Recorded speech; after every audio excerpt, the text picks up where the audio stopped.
a sharecropper's daughter, 5th grade education. And in that year, they pulled her out of school and put her on the cotton fields of South Carolina.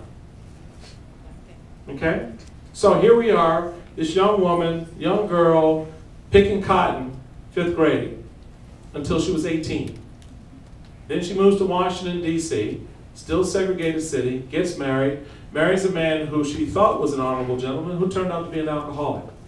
Wasn't very nice to her, beat her rather regularly. Died at 36 years old, leaving her alone with me, a mortgage, in a community that really didn't want her. Statistically, I shouldn't be standing here. I had 2 options, death or jail. My mother had no options. But she did.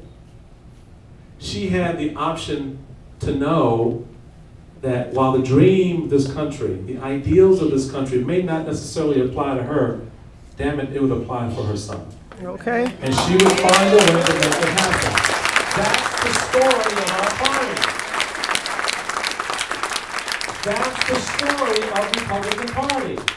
The empowerment of the individual. My mother turned down welfare checks. And when I asked her why, you know what she told me? She didn't want the government to raise her kids. Okay. So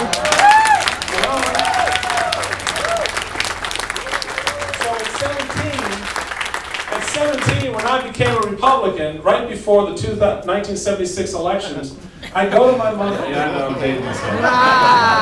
But I look good. Hey! Right? Hey! Work it, brother, work it! But the point is this. 76 elections, I go to my mother and I say, Mom, you know, hey, guess what?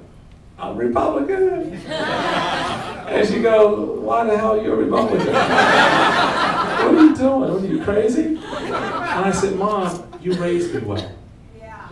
You raised me well with certain values, with certain principles that matter.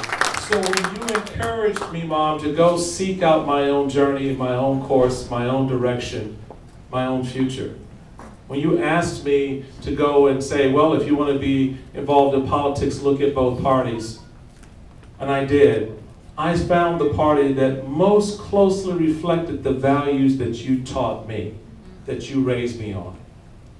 The values of Lincoln, the values of his party, the values of Frederick Douglass, the values of his party.